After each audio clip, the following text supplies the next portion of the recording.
of Philhealth stood on a firm ground. Totoo yung sa inyo. Tama? Yes, sir. Ang problema, bakit imbes na ang Philhealth ang magdemanda sa HMI, who is then managing Cardinal Santos, nakakapagtaka naman, ang nagdemanda pa sa inyo ay yung HMI. Baligtad ang nangyari. Ito, madaling sukatin ito eh. The processes taken by Philhealth is very suggestive of corruption. I will tell you. Imbes na kayo po ang magdemanda, siguro kahit i-demanda nyo ng estapa siguro yun, or any other criminal cases adaptable and suitable for them, hinintay ninyo na kayo ang i-demanda ng HMI. And the case was litigated somewhere in Pasig City, correct? Branch 130 of the Regional Trial Court. Ngayon, ang lumitaw po, Mr. Chair, hanggang sumabot kayo sa judicial accounting. Honorable Marcoleta, mabilis lang po. Doon po sa sinasabi ninyo na kaso, nakita ninyo 300 million ang sobrang binayad sa Cardinal Santos Medical Center. Nung mag-accounting po, halos ganun po ang umabot. At ang gusto ninyo i-refund ang pera. Yes po. Wala silang ni-refund.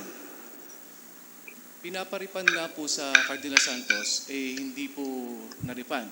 Oh. Tapos nawala na po ako sa legal noon. Nalipat na po ako sa internal audit eh. Okay, pero dun sa accounting ninyo, magkasama kayo ng Cardinal Santos at saka Philhealth, established din yun. Yes po. Dahil po na-compare yung claims na pinail ng Cardinal Santos against dun po sa binawas lang nila dun sa mga patients. Okay, Honorable Marcoleta. So dahil nga hinintay ninyo kayong idemanda ng HMI sa Pasig, ang Pasig Court constituted an arbitration committee, hindi ba? Pardon, sir? Nag-constitute ng arbitration committee yung Pasig Court. Sorry sir, hindi na po ako privy dun sa transaction po doon. Ako po lamang ay, ang participation ko lang sir is the audit on the claims filed by Cardinal Santos na straight lang na binabawas nila sa lahat ng claims ay 3,000. And then the Cardinal Santos will file a claim in Philhealth na magre-reimburse sila for higher amount. Yun po yung aming transaction ko lang po nung sa Cardinal Santos. Pero hindi nga po ganun ang nangyari. So imbes na yung 240 million na inyong pinare-refund sa kanila, ang sinettle na lang through the court is 70 million pesos. So ang nawawala po sa Philhealth ay 170 million pesos. Tama po?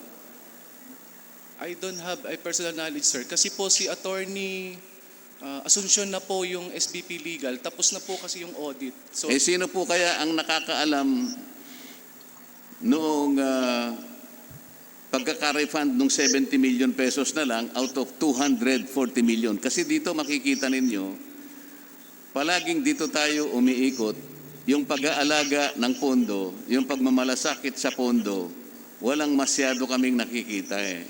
Kamukha nito, meron naman palang basihan na i-refund yung 240 million. Meron naman kayong, nag-join na kayo ng accounting. Noong lumalabas na yung 240 million, tumigil ang HMI. Ang nakakapagtaka, ba't pumayag kayo na kayo ang idemanda sa korte na baligtad ang pangyayari? Okay? Hindi ko sinasabing may corruption sa korte, pero ito yung sinasuggest eh. Yung 70 million na lang ang ibinayad ng HMI. Bakit naman tinanggap ng Philhealth? Ito po yung nakakapagtaka, Mr. Chair. Bago pa sila tumanggap ng 70 million, nagkunwari pa sila na kumuha ng legal opinion sa OGCC. OGCC, kung babasahin po ninyo yung opinion niya, hindi po opinion eh. Mr. Chair, humingi ng opinion yung Philhealth kung tatanggapin na nila yung 70 million. Alam po ninyo kung ano yung sinabi ng OGCC? Hindi opinion eh. It's a one-page letter. Reply to the request of Philhealth for opinion. Sabi ng OGCC, kung inaakala po ninyo na itong pinresent nila na 70 million ay ayon naman sa inyong sarili kanyang paniwala, eh pwede na.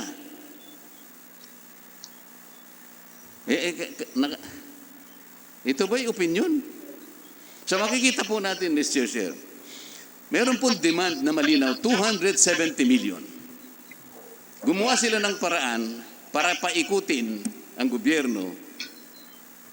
Ang nagdemanda pa yung sinisingil para lang magkaroon ng judicial accounting. Dito nila itinago ito, Mr. Chair.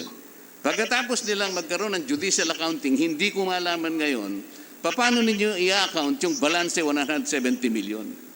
Sabi nga po namin, kahit isang 5 sentimo ang mawala sa pondo ng gobyerno, hahanapin po yun sapagkat pera po ng tao yun. Honorable Correta, ito po ay plunder because ito po ay lagpas pa sa 50 million. This is 117 million na established, hindi binayaran, may kalokohan, and yet they settled. Sinetel nga po nila yung 240, nagsettle po, pumayag ang Philhealth, 70 million na lamang po. Kaya ang matitira na dapat ibalik sa kanila, kinalimutan nila. Ngayon, hahanapan natin kayo. Ibig po ba ninyong sabihin, nung mag-settle kayo in the amount of 70 million, ganun na lamang po ba yun? Ano pong sasabihin nyo sa miyembro ng Philhealth? Paano po ninyo i-account to the last centavo yung 170 million na pinayagan nyong mawala sa pondo ng PhilHealth? Ito po yung tanong eh. Kunwari dumaan kayo sa korte para sabihin ninyo, oh, malinis ito kasi galing kami sa korte. Kunwari kumuha kayo ng opinion ng OGCC o para ngayon panindigan na, oh, kinoberap tayo ng OGCC. Legal tayo eh. Paano po maliligal? Meron po ba kayong may papakitang dokumento na kung saan yung 170 million na hinahanap ninyo sa ospital,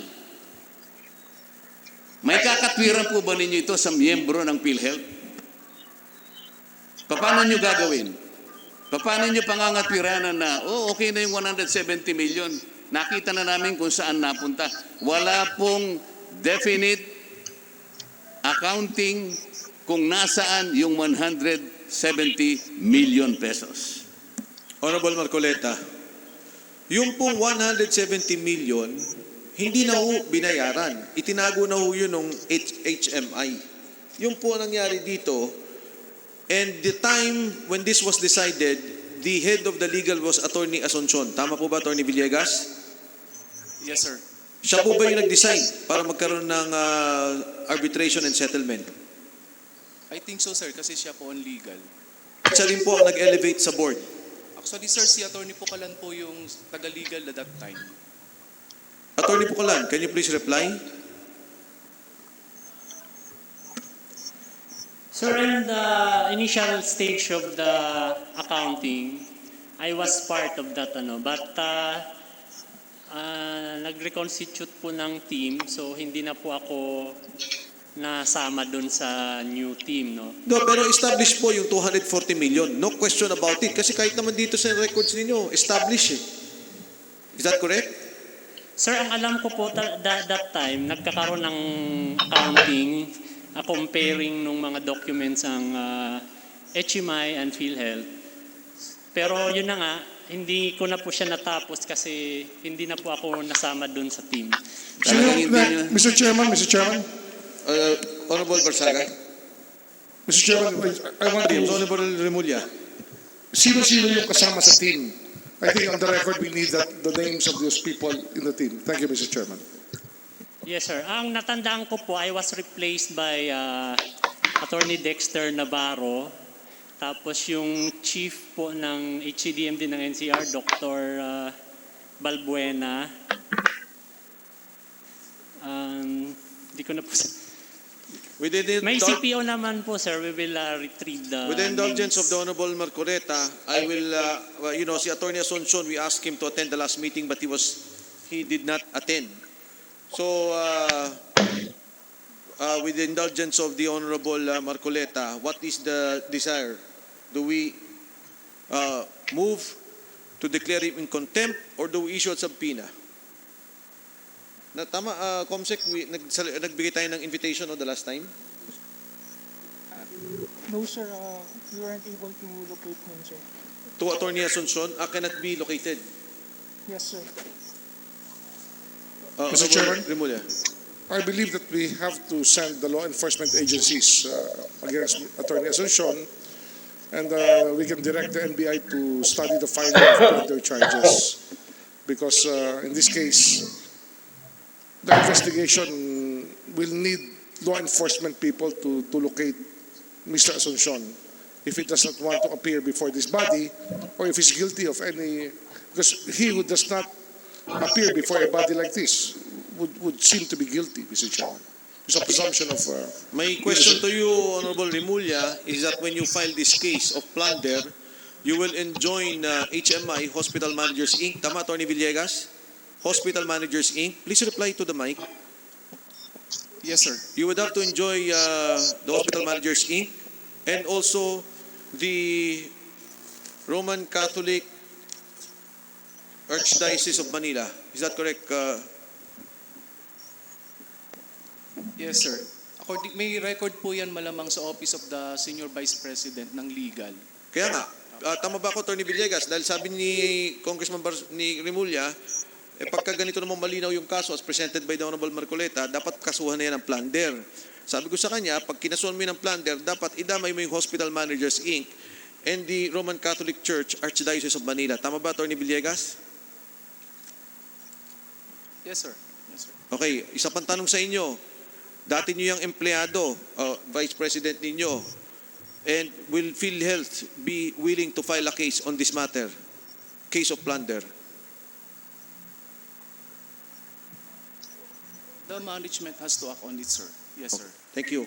Thank you, Honorable Remulla. So, as motion by the Honorable Remulla, if no clarification is given us by Attorney Asuncion by Thursday, the next hearing, this committee will recommend the filing of plunder charges based on the documents submitted to us by Philhealth Arbitration and Philhealth Legal, and to file a case against Attorney Asuncion, Edgar Asuncion, the Hospital Managers Inc., and the Roman Catholic Archdiocese of Manila. So move, there being no objection, motion is carried. Congressman Marcoleta. Mr. Chair, ito po kasing kasong ito talagang nakapagtataka. Ipinail ng HMI sa Pasig Court. Pagkatapos, ang HMI did not even interpose any objection. Para bang ikinaligaya pa niya na sila idemanda. Kaya kitang-kita mo na ito yung usapan eh. Ito yung proseso eh. If you will trace the documents, it was HMI who is so insistent in settling the case. It wrote PCI twice. Nung primero, ayaw pa yung HMI. Tama naman ang sinasabi nitong dalawang gentlemen, pero ang sinasabi lang nila, sa umpisa lang kami kasali. However, that is still correct because tinanggal na yata sila. Pero bago ni kayo tinanggal, you were able to establish the validity of the basis of 240 million pesos. That is correct. Yes, sir. Oo. Pagkatapos, edi dumaan nga sa korte. Ang sasabihin ng ordinaryong tao, nagpasya ng korte. Pagkatapos, pinasadahan naman ng isang opinion ng OGCC, the Office of the Government Corporate Counsel. Ang sabi niya, kung sa palagay niyo, tama naman yan, di okay na yan. Opinion ba yun? Nakapagtataka itong ganitong klase. 170 million ang nawawala ngayon Paano ngayon kung hahanapin namin sa PhilHealth? At dapat naman talagang hanapin. Kahit piso lang, kahit sentimo lang, dapat walang mawala sapagkat ito po ay hindi ninyo pera. Pera po ito ng miyembro ninyo. Ang nakalagay pa nga po sa batas fiduciary responsibility. Nandyan po yan sa IRR po ng PhilHealth, sa charter ninyo. Paano ngayon ito, Mr. Chair? Paano ninyo i-account ito? Pwede po bang, kasi kung itatanong ko kay Attorney Del Rosario ito, sasabihin na naman niya ganito. Wala pa po ako ng panahon na yan. Pero sabi niya, because of my managerial acumen, hindi mo lang niya naisip ito. Kung talagang magaling kang manager, dapat tinitingnan mo lahat ito. Ikaw nang pinakamataas sa legal Pero natatandaan mo, nung ikaw ay regional vice president, kahit na sinasabi ko na sa'yo, meron akong dokumento na ikaw mismo ang sinabihan ng fact-finding board, these are the 220 cases, administrative offenses, that you should file in the prosecution department. Ikaw ang head. At under mo yung legal officer mo. Wala kang ipinail kahit isa. Pagkatapos sasabihin mo, meron kang managerial expertise and so on and so forth. Ang sasabihin na naman niya, wala pa po ako dyan Kahit na wala ka pa, tungkulin mong siyasatin lahat ito dahil pera ng mamamayan ito. Can you imagine 170 million pesos? Isinetel lamang nyo kasi ng 70 million. Di ba kayo kinikilabutan? Dapat naman sana kayong nilagay dyan para ayusin natin ito, mga kababayan. Alagaan po natin ang pera ng tao. Kasi po may ingat dapat tayo rito Pero hindi ganun ang nangyari. Kagaya ng nililitaw ng mga dokumento ngayon.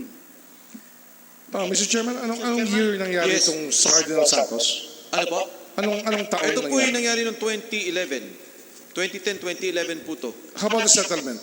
The settlement happened in 2013, something like that. 2013. Opo. So ganun na lamang, let me just Mr. Chair. put on record, Comsec, dahil naimbitahan po natin si Attorney Edgar Asuncion upon motion of the Honorable Remulla, imbitahan din po natin ang HMI and the Roman Catholic Archdiocese of Manila para po makasagot sila. Because if not, then the committee, as approved, will recommend such action. Mr. Chairman? Yes, Honorable Barsaga. Well, I also move that we require Philhealth to present all the records filed against them by HMI, Hospital HMI, Managers Inc. which became the basis of the settlement for 70 million. All the records. And secondly, to show also to us that the agreed settlement of 70 million was actually paid to Philhealth. Baka may settlement, wala na naman tayong payment, or it was transferred to another account. So PhilHealth has to prove that. Thank you. So I so move, Mr. Chairman. Yes, so ordered, Mr. Comsec, Chair. by motion of the Honorable Mr. Chair. Barsaga. Honorable Kalpatpat. Yes, Mr. Chair. Base sa narinig ko kay Kong Marcoleta, nag-settle yung PhilHealth for less. So, hindi po ba parang income ito dun sa kabilang party? Pwede ipacheck din natin sa BIR kung yung income na nakuha nila dyan sa onerous deal na yan, na-declare nila as income, Mr. Chair. Okay, as requested by the Honorable Kalpatpat, can the BIR shed light on the matter being discussed? Mr. Villegas of the Arbitration, Attorney Villegas of the Arbitration Committee, kayo po ngayon ang SBP for arbitration. Vice President, sir. I'm sorry, Vice President. Ano pong provision ng batas o ng inyong implementing rules ang pinapayagan ng PhilHealth na makipagkompormiso dito sa mga bayaran sa ospital, bayaran sa koleksyon, at kung ano pa man?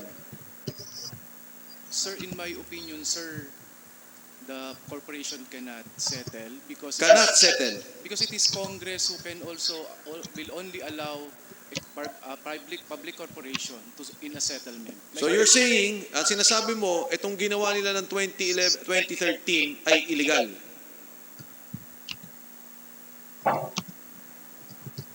Pardon, sir? Yung ginawa ng compromise settlement ng PhilHealth at HMI ay illegal. In my opinion, sir, Okay. At wala nang ginagawa pang ibang settlement o compromise ang PhilHealth o meron pa rin po ba? Because I will tell you, we have the records na magpapakita na marami pa kayong settlement. Settlement for the premium payment, sir? Premium payments, benefit claims. Definitely, sir, pag benefit claims, dapat po walang settlement. Thank you for that. Congressman Barsaga. Just a clarification from PhilHealth. Yung mga PhilHealth, merong circular how you will settle a particular case, kung sino ang authorized makipag-settle, kung kinakailangan ng board approval, kung mayroong minimum price for settlement, which is normal in every case like this. Meron ba kayong rules and regulations or circular guidelines how to settle a particular case? What would be the procedure? O wala na? Bahala na kung sino ang mga members of the board. Sir, it is in the office of the Senior Vice President for Legal po to answer. Sa legal po. Arbitration po kasi ako. Eh, yan nga ang mga problema natin eh. Lagi tayo nagtuturuan dito eh. Basic lang naman ang tanong namin. May rules ba kayo or circular or guidelines for settlement? Sound of silence na naman tayo. With due respect, sir, si Attorney Roger Pocalan po ang officer in charge. Roger Pocalan po. Sir, we have, since the charter of PhilHealth allows only the compromise or Remove your face mask so that we can understand what you are saying. Yes, sir. Mr. Chair, Your Honors, since the PhilHealth law allows only the compromise or waiver of interest and surcharges on unpaid or late remittance of premium, that's the only subject. That can only be subject of compromise, no? And we have proposed guidelines on that subject, but still subject to approval by the PhilHealth Board pa po. Okay. Pakiulit mo para malinawan nating lahat. Yung ang base po kasi sa PhilHealth law, the PhilHealth can only compromise or waive interest and surcharges on unpaid premium po. Then we drafted a proposal or guidelines on that. However, it is still subject to approval by the PhilHealth Board po. Sabi, ang sinasabi mo ngayon, attorney, sa PhilHealth law, ang karapatan lamang ng PhilHealth ay makipag-compromise sa interest and surcharges on unpaid premiums. Tama ba? And up to now, wala kayong guidelines how to settle yung mga interest and charges sa unpaid premiums. Honorable Barsaga. We have a proposed guideline, sir, but it's still subject to approval by the PhilHealth So Board. yung compromise or settlement involving Accenture, pati na itong Cardinal Santos, based on your answer, ay hindi authorized ang PhilHealth na makipag-compromise or settle. Is that correct? There is a provision under the, I think it's the State Audit Code, PD 1445, on compromise of... No, sa PD 1445, that applies to the Commission on Audit. Audit, sir. Oh. Yes, so subject Hindi sa to PhilHealth. approval by the COA and it depends on the amount and by Congress. Simple lang tanong ko, meron ba kayong guidelines, meron ba kayong circular pertaining to settlement like what had happened sa Accenture at dito sa Cardinal Santos? Yun lamang. Sir, I cannot recall that we have existing guidelines on that po. Meron. Wala pa akong ma-recall, sir, na meron Wala po. kayong guidelines. Okay. Mr. Chair, Clarification lamang po. Attorney, yes, Ah, Congressman Fernandez. Matanong ko lang kung magkano yung ginawang compromise nila sa Accenture. 70 million, di ba? 70 million yung ginawa yung compromise. Sir, sa Accenture yata is 5% of the 114 million po. So magkano yun? Ha? 5.7 A million. while ago, Congressman Barbers were saying na magkano yung compromise agreement. Sir, based sa discussion kanina, it's 5% po yung subject of Is that compromise. correct? That is correct. So That how was much, paid was how much is that? 5.7 million. 5.7 million. Tapos, yung compromise natin sa HMI is 70 million. So lumalabas na nawawalan tayo halos ng, sa dalawa pa lamang na nakipag-compromise kayo, nawawalan na tayo halos ng, 145 million. yes, 245 million. Okay. At dalawa pa lamang yan nakikita natin. Yeah. Iba yung Parang ang procedure nila dito, Mr. Chairman, no? Meron tayong bagong term dito na dapat malaman ng taong bayan that they are legalizing their greed. Sa totoo lang. So ito pong yung dalawang kaso na yan, yung isa kasi nagbayad, napunta yung pera sa iba. Dito naman sa kabilang kaso, ito actual to. Nagkaroon ng pumunta sa ospital, nagkaroon ng pag-aayos ng mga numero, established na 240 million tapos na-settle na nga ng 70. And based on the statement of Attorney Villegas, head of the arbitration committee, wala siyang nakikitang legal na batayan para magkaroon ng isang pagkakasunduan or compromise settlement. Wala yun sa batas at wala sa IRR ng Philhealth. So with that, Congressman Kabatbat? Thank you, Mr. Chair. May I know if NBI agent Vernon is already online? NBI agent Vernon?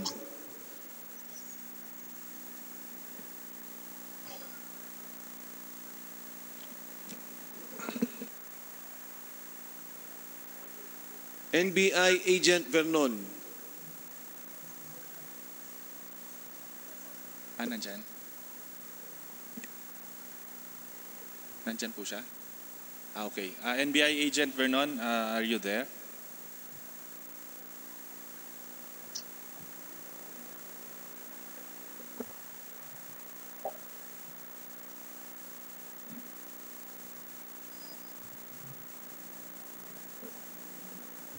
Present pero naka-mute. Now, before you start, para lang ma-accommodate natin lahat nung at matapos na tayo doon sa ating hearing, on Thursday we start at 10 in the morning. No, 10 in the morning, magsimula na po tayo. So, dire-diretso na tayo para matapos na lahat ng iba pang katanungan. But today, pag nandiyan na po si Attorney Vernon, please tell me. But today, we have Thursday, Mr. Chairman. Thursday, Congressman Rimulya, na pag-usapan na yung Accenture, dun sa hospital sa Cardinal, na pag-usapan na rin po, nabanggit na rin po yung nangyari dun sa Pangasinan, and the Honorable Barbers spoke about Balanga also. So go ahead, Congressman Kabatbat. Yes, thank you, Mr. Chair. May I know if online na o present na si Agent Vernon? Kung hindi, baka we can go to former Director Pamonag muna. Kung wala si Agent Vernon, Mr. Chair.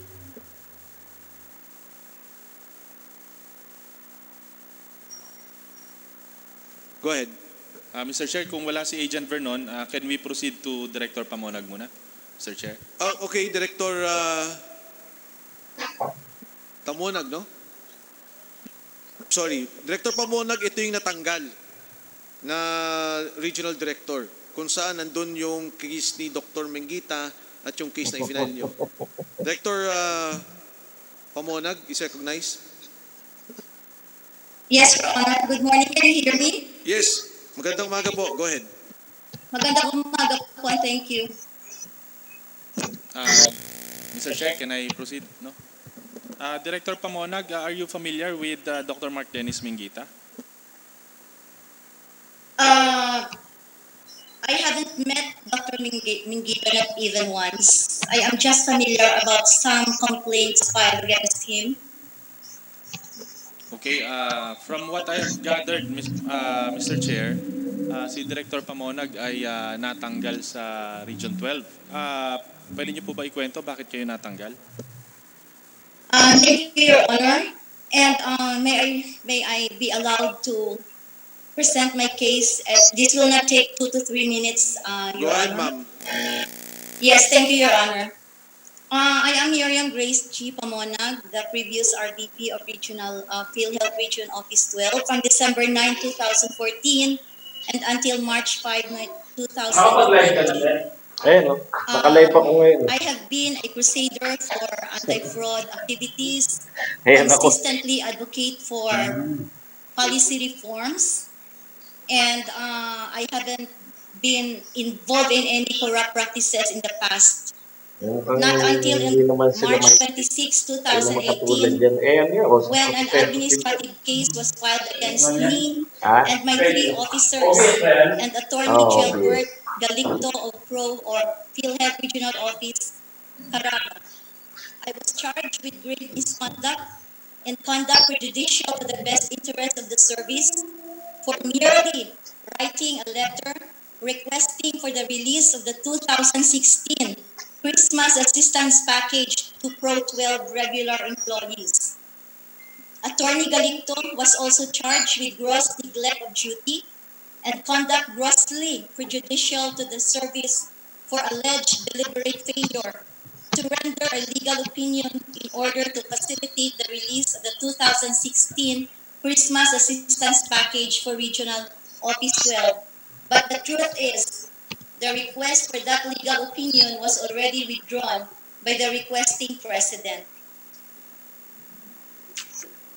My letter request was approved by the then acting president and the EXICOM at the central office during their regular EXICOM meeting, and funds were transferred to PhilHealth Regional Office 12. There was no COA disallowance of this particular package. On January 3, 2019, I received the board's decision modifying the recommendation of the ad hoc committee headed by Mr. Mas and absolving me of the offense of grave misconduct because I sought prior approval from the management but found me guilty of conduct prejudicial to the best interest of service and meted me the maximum penalty of 1 year suspension despite the fact that it was my first offense. January 18, I reasonably filed a motion for reconsideration. Your Honor, on the first part of 2019, I wrote the accreditation department requesting for a copy of resolutions of the accreditation committee on the removal of gap of accreditation and the reversal of the region's recommendation for non-renewal of accreditation of one hospital involved in the Mengita case. January 29, I received a reply that they cannot provide the resolutions because the names of the HCIs being deliberated by the committee are all anonymized. And on February 11, only 13 days after I received the reply to my request, the board of directors in its regular board meeting outrightly denied my motion for reconsideration. The board was not out to afford me due process and fairness, but simply out to convict me no matter what. It revived the grave misconduct and meted me the penalty of dismissal. And on March 5, I seasonably filed an appeal with the CSC citing the violation of my right to due process and that the penalty imposed was too grave for the alleged offense. Your Honor, if I may add, because of my consistent crusade against fraud and advocacy for reform and good governance, there is an alleged attempt to remove me from Region 12, if not from PhilHealth. On February 2018, I recommended for non-renewal of one of the hospitals involved in the Mingita case on the ground of failure to pass the integrity test under Section 59F of the IIRRR of RA 1066. On March 26 to February 24, or to March 26 to June 24, I was preventively suspended for 90 days. July 5, 11 days after my suspension, the acting president, Ferrer, issued an order reassigning me to Pro Caraga. I filed an appeal to the civil service only July 6, which stayed the reassignment. January 23, Ferrer issued another order, this time giving me a special assignment, but effectively removing me as RVP by designating Mr. Donatos as the OIC. The order was issued within the period of the election ban on personnel transfer and movement, and there was no evidence at that time that they have secured exemption from the COMELEC. I filed a complaint with the Ombudsman, which is now the subject of their preventive suspension. Another complaint with the COMELEC is still pending at this moment. And lastly, Your Honor, if I may borrow Honorable Kabatbat's words, if you are doing well in your job, you have no place in Philhealth. Dapat kang tanggalin. We have seen that there were cases involving millions, if not billions of pesos that remained unresolved. But my act of writing a letter to plead in behalf of my people took only months to be resolved that resulted to my dismissal. Thank you, Your Honor. Director Pamonag, para lang hong malinaw, yung pong isang healthcare institution, pinapatanggal nyo na kung saan nagpa-practice o ginagawa ni Dr. Mengita yung kanyang gawain na nagkakaroon ng mga peking pasyente. Tama po ba? Yes, Your Honor. That was we recommended for its non-renewal because the hospital failed the integrity test. Ano pong hospital to? That's the same hospital mentioned in the Senate hearing in 2019. That's the St. Louis Hospital. St. Louis Hospital. Dininay po kayo ng board, not the board, dininay po kayo ng accreditation basis po. I'm sorry, Your Honor, but I missed that part. Can you repeat, please? Ang sabi niyo po, sinasabi niyo huwag i-accredit, pero hindi po pinagbigyan dahil daw po ano daw ho ang batayan nila. Okay. So we recommended for its non-renewal. We submitted it to central office, and central office overturned our recommendation, and they removed the gap of the accreditation of the hospital. So the hospital continued to be accredited. And that was not only the first time that it happened. I think before me, during the previous RVP, the same thing happened. There was recommendation for non-renewal, yet when the hospital would file for memorandum for motion for reconsideration, central office would overturn our recommendation.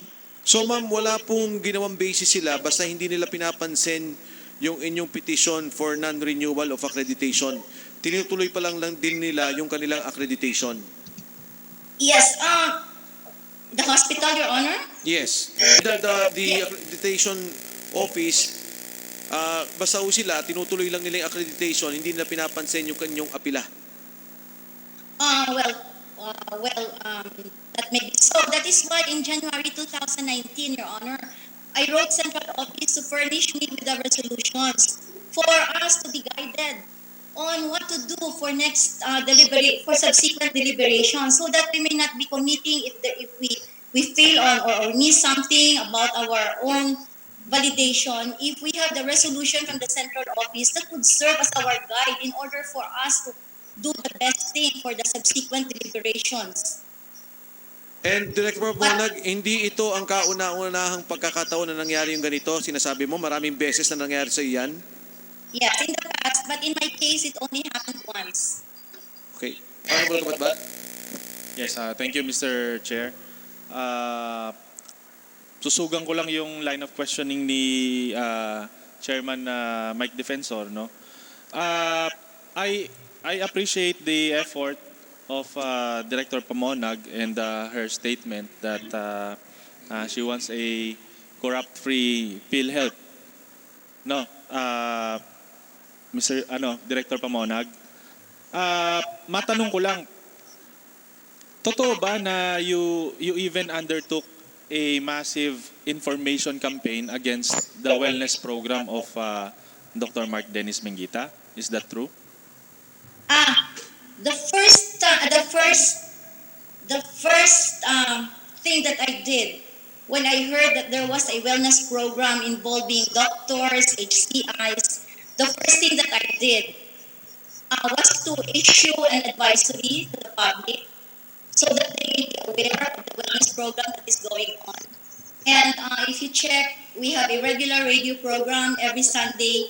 Wellness program would always be part of our announcement to the public. I see. So, Director, aminado kayo na itong ino-offer ni Dr. Mark Dennis Mengita na wellness program ay illegal. Tama po ba? Yes. It could be because if you are you do not get people to go to you because people who are really sick would go to the doctor. It's not gonna be the doctor who would seek for patients or for people and pretend that they are sick. I see. Thank you, Director Pamonag. Kasi I really appreciate what you've done, yung pagtanggal ng accreditation ng mga ospital, pakikipaglaban sa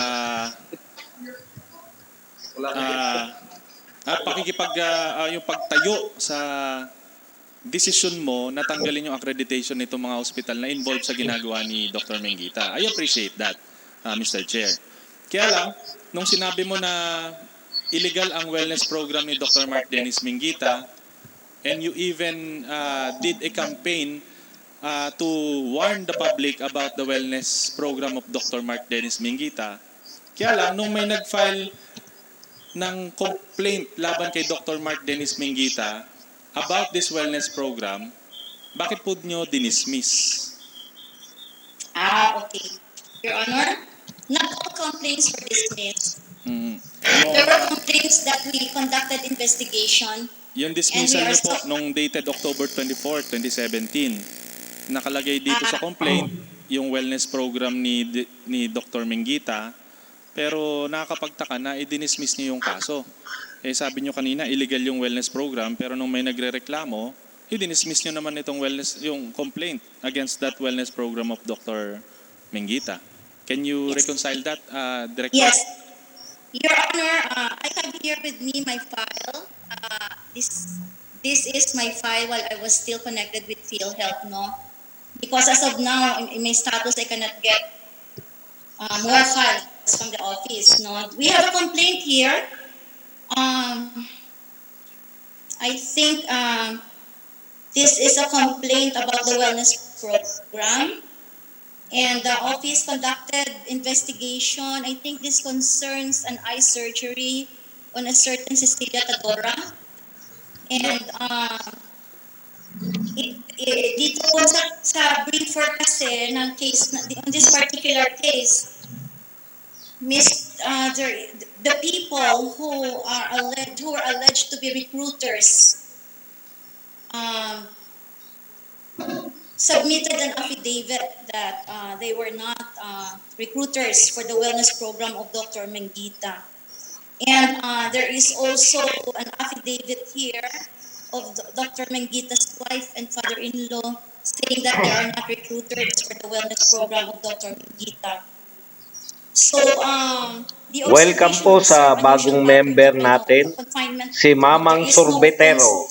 The recommendation of my legal unit then was there was no offense committed by Dr. Mengita when he referred Ms. Tadora to undergo eye surgery since the patient, considering that upon check-up, the patient complained of blurred vision and showed signs of Are you referring, Director, this is a very, Director? This is a very long briefer, and I can only say to you and I can assure you that investigation was conducted on this particular complaint, Your Honor.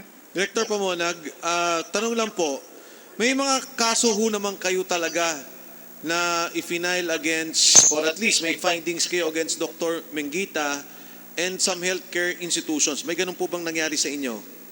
Yes, there were 3 healthcare institutions that were investigated, and the result of the investigation was forwarded to the central office. Against The Dr. only- Mengita po? Yeah. Against Dr. Mengita, meron din po? Against Dr. Mengita, we had only come far as with regards to his complaint for the PRC. So we coordinated with the PRC, we wrote the PRC, and the PRC replied to us that his case was still on appeal with the Court of Appeal. So that is why that we cannot remove his accreditation based on this PRC complaint, because we received already a reply from the PRC. So there is no reason for us there is no reason for us to use this PRC complaint in order for him not to file his claims with Philhealth. Yeah, thank you, Mr. Chair. Once again, I appreciate you standing up for the truth, especially in revoking the accreditation of these hospitals. And kaya lang, meron talaga akong hindi lang ma-reconcile na sabi nyo, illegal ang wellness program, pero nag-dismiss naman kayo ng kaso against Mengita about wellness program. Last question to Director Pamonag na lang, no? Mr. Chair. Hindi po ba ang regional ay recommendatory lang sa dismissal ng case? Bakit po lumalabas dito na sa level pa lang ng region, sa level nyo, na-dismiss na yung kaso against Dr. Mengita?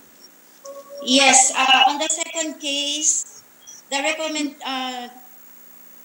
case was dismissed dito po sa regional level because the legal unit did not find prima facie evidence.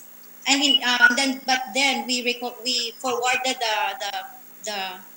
the findings to the central office, and to be candid about this, we were even issued show cause order by the central office why we dismissed the case, and then it went thorough. We answered, we replied to the show cause order, and eventually central office has seen that there was indeed no prima facie evidence, and the show cause order to us was dismissed as well by the central office, Your Honor. Thank you, Mr. Chair. Although I disagree na walang prima facie evidence, maraming mga whistleblowers eh. So, but anyway, in the meantime, I would accept that answer that raises more questions. But once again, I admire that you stood up for revoking the accreditation of these hospitals. I have no further question to Director Pamonag. Mr. Chairman, Yes, may tanong lang ako kay Congressman Argel, no? Yung filing dun sa PRC, dun sa revocation ng kanyang practice, ano, kay Mengita, ano bang nakapaloob dun sa desisyon?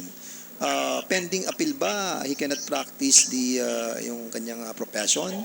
He can still Or practice. he can still practice? Yes, Mr. Chair. Can we ask PRC, Mr. Chairman, about this? Kasi, yung appeal nila is will go to a lot of processes, no? And at the same time, sa Philhealth, ano ang magiging policy natin kung ipoprolong nila yung process ng appeal, nakakapag-practice pa si Dr. Mengita. And I think this is somehow disadvantageous sa Philhealth na nakikita natin that they are violating yung binigay natin sa kanilang renewal, tapos napoprolong niya yung kanyang suspension. So, Mr. Chairman, andyan ang PRC. Siguro, pwede ba natin matanong sila? Yes, PRC.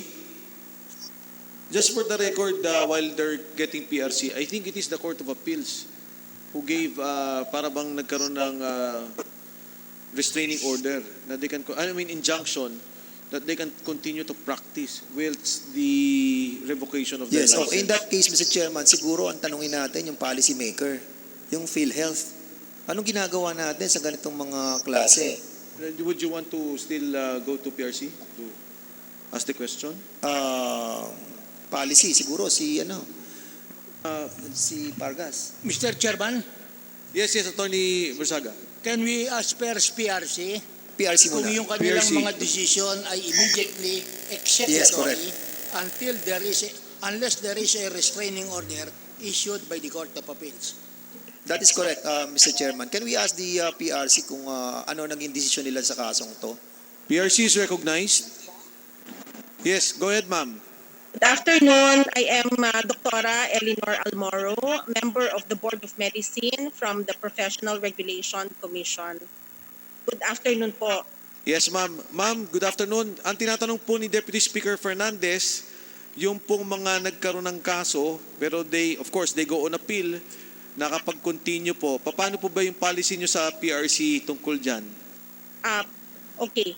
So, if a case is filed and has been decided by the Board of Medicine and there are no further motions for reconsideration or appeal, the penalty is now final and executory. However, in the case of Dr. Menggita,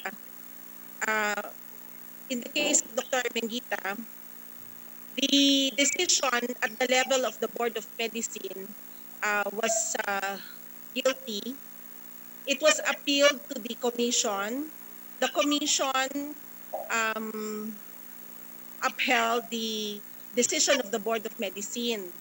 Now, the respondent filed a case in the Court of Appeals. That's why the penalty is not yet executory. Just a clarification, Mr. Chairman. Honorable Kung sakasakaling may desisyon na ang Professional Regulation Commission at yung desisyon ay inapila ng complainant sa Court of Appeals, will the decision be considered executory although there is a pending appeal? No, sir, may I answer? Yes, go ahead, No. ma'am. The case now is not yet final and executory because it has been appealed to the Court of Appeals. Ang sinasabi ko, ang tinatanong ko, ay yung desisyon ng PRC ay inappeal. And it so happened that the decision is revocation of license to practice medicine. Yung bang desisyon ng PRC ay immediately executory kahit na ina-appeal in the absence of a restraining order so that we may be guided. Sir, the practice in PRC is that it is not yet executory until the Court of Appeals renders its decision and its decision becomes final. Well, I am not talking about the practice. It is possible that the practice may be in violation of the law. Ang tinatanong ko lang, sa batas ba, sa rules ng PRC at sa applicable rules, applicable laws, yung bang decision ng PRC immediately executory? Not the practice. Because even if there has been a practice, if that is contrary to law, that would be illegal. Ma'am, go ahead. Yes, sir. Sir, yun po nga ang ginagawa namin dito. The case is not yet, because, sir, okay, the decision of the board and the commission is the one being questioned in the Court of Appeals. So in other words, you just present to us a legal opinion na yung mga decision nyo, even if final, but not yet executory, in the event that there is an appeal before the Court of Appeals, kahit na walang restraining order, ay pwede pa silang mag-practice ng kanilang mga profesyon. Because I have a different view. So in order not to argue this legal matter, i-present na lamang ang justification nyo na yung decision ng PRC will not be immediately executory. Thank you, Honorable Bersaga. Mr. Chairman, may tanong lang po ako sa PRC. Before the action of the Court of Appeals with regards to TRO, na-execute na ng PRC yung revocation ng license. Ganun ba nangyari, PRC? Kasi it takes time also to file a TRO and decision coming from the Court of Appeals. But prior to that, na-i-render na yung execution ng revocation. Hindi po, sir, because they were able to file their motion, Right their away? motion in the Court of Appeals within the reglementary period. So right away, nakapag-file sila ng TRO. But if they were not able to file within that period of time, then it becomes Ang final. clarification siguro, PRC, the case that was filed sa PRC involves what? Immoral and dishonorable conduct o ano ba? Si Dr. Mingita po. Yes. This is not related to Philhealth. The case filed against him was for immoral conduct. Okay. Thank you, Mr. Chairman.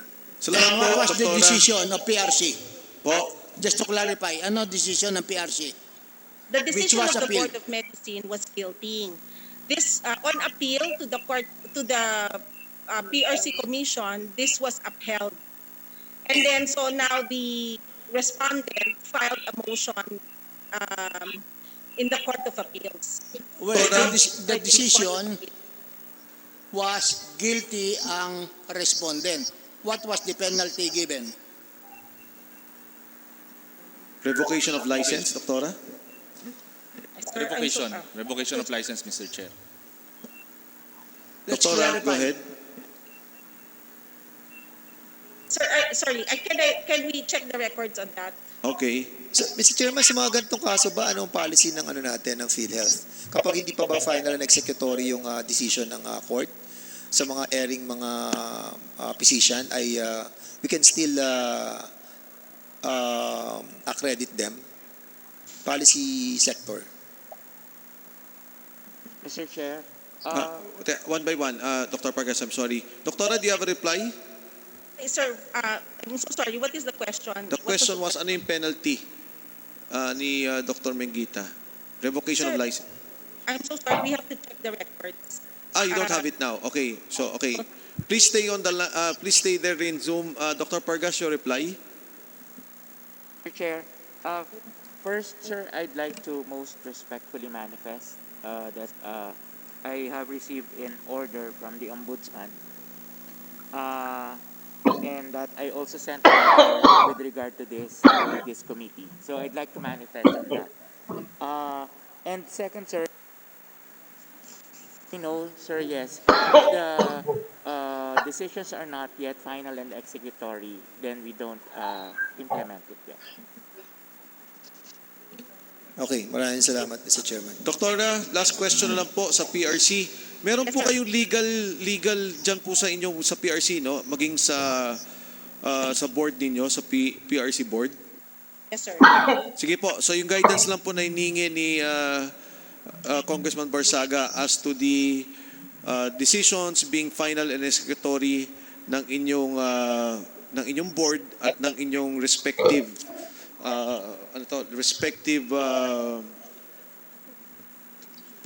respective commission. So, Honorable Barsaga? So, yun lamang. Okay. Ano penalty? Revocation of license. Tinitingnan pa ho nila sa record sila, Congressman Barsaga.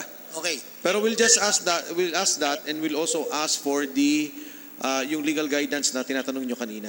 And I think Position in paper, sir. connection with the question of Deputy Speaker Fernandez, siguro ang dapat natin itanong ay sa Vice President ng Legal ng PhilHealth kung ano policy nila sa mga adverse decisions ng PRC. Kung ina-accredit pa nila yung mga doktor na mayroon ng desisyon ng PRC na revocation of license but that is not final sapagkat dinala ng doktor sa Court of Appeals ang kaso. Po nila, Congressman Barsaga, sabi lang at di pa final and executory, they will recognize the accreditation. Hindi pa final na insofar as the Professional Regulation Commission is concerned, but not yet executory because the case is on appeal. Kaya ano ang sagot ni Dr. Vargas. Mr. Chair, for this case po, the accreditation was continued because, again, the decision was not final and executed. Mr. Chairman, Yes, Do you have a circular for that? Mr. Chair, I would like to, because during this time, I was not in the sector. O nga, kasi ang But I- sinasabi mo, yan or- ang ruling nyo. Kaya ang tanong ko, meron ba kayong circular? No, No. tinatanong ko, hindi ka naman miyembro. Mr. Chairman, Kung pwede hong makahingi sa inyong accreditation sector nung policy tungkol dyan, if you can For- furnish this committee. Mr. The Honorable Manager po Rimulya. for accreditation. Mr. Chairman, let me remind Philhealth that the accreditation of one person is not a right. It is a privilege. And if Philhealth will just listen to its own, to common sense, that should be enough ground for them to drop the person from accreditation. Because if the person already has a derogatory record, why accredit him? It is not a right, Mr. Chairman. They're treating it as if it is a vested right that is demandable. It is not a demandable right, Mr. Chairman. It's a privilege to be accredited by PhilHealth. Thank you, Honorable Rimulya. So yung accreditation po ninyo, if you can submit to us the procedure on that para kung makita natin. So Mr. thank Chair, you. yes. Honorable Kabatbat, last word. Mr. Chair, as far as Director Pamonag is concerned, I have no further questions. But I would like to ask if Agent Vernon is already online. I'm sorry, Honorable Kabatbat, but there is, they have to disinfect again the plenary, so we have to exit by this time. I would like to ask for the next round, Mr. Chair, for Yes. an opportunity to interpolate Agent Vernon. Yes, before I continue, let me just recognize the arrival of our hardworking minority floor leader. We have a balanced group here of the senior citizens and the not so senior ones. Well, no, but gusto ko lang pong i-emphasize na marami po dito hindi dapat lumalabas. But our senior members of the Congress are still here para ho umattend dito. So with that, on Thursday, 10 a.m., agahan na po Your natin. Honor, Yes, Doctor. Your Honor, this is again Dr. Pamona. With your indulgence, I would want to make one statement only. It will not take 15 seconds. Go ahead. Yes, Your Honor, I just would want to say that during my stint as a government servant, I was never involved in any corrupt practices. And it's not only me who is standing by what is right and what is wrong. We have other officers in the corporation who also consistently crusade against fraud and advocate for reforms and good governance, who are also facing admin cases of all sorts. And I think this will be submitted to us, to you also by the Civil Service Commission on Thursday, so that you will have a better idea what is happening to good people in the corporation. With that, Your Honor, thank you so much. Dr. Pamonag, bago tayo magtapos, ikaw ba'y naniniwalang may mafia dyan sa loob ng PhilHealth? Well, it depends. But we were tagged last year as the mafia, but we are the good mafia. If it's the price that we have to pay being tagged as the mafia for standing for what is right, so be it, Your Honor. Thank you, Director Pamonag. Maraming pong salamat sa inyong lahat. Ito naman po ay suspension lang ng ating hearing. Thursday, 10 a.m. Tapusin na po natin lahat ng ating mga ginagawa para makagawa na tayo ng mga pag-aaral tungkol dun sa mga rekomendasyon ng ating komite, including the plunder case as we have discussed. Marami naman pong linaw na yung nangyayari dito. Today, we have finished the civil service, Accenture, Balanga, Cardinal Santos, and the Mingita case. So on Thursday, 10 a.m., maraming po salamat sa mga guests natin sa PhilHealth na nandito ngayon. Doon po sa Zoom, sa lahat po ng ating mga guests, and of course, the honorable members of the Congress now in Zoom and here in plenary, Honorable Barsaga, Honorable Abante, Honorable Remulla, Honorable Kabatbat, Honorable Marcoleta, and the Honorable Fernandez, and my co-chairman, Chairman John Alvarado. This committee hearing is temporarily suspended.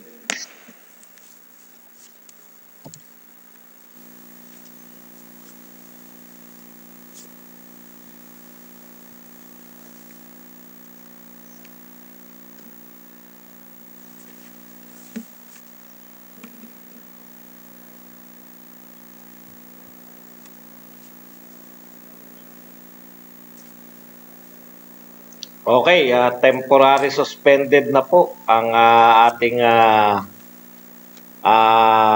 congressional hearing. Hanggang sa muli po, sa Webes, sasamahan pa rin natin sila. Dito sa pagpapatuloy, malapit na rin po yatang matapos itong congressional hearing sa Philhealth. No? So, hanggang sa muli po, mamaya po, kita-kita tayo. Paalam. Provide nila Bye-bye. sa Dr. Lutz, yung part na yun na o kasi ang sinabi na o kamera na sir sila yan. O yun, nakalagay ko na dapat ma-view.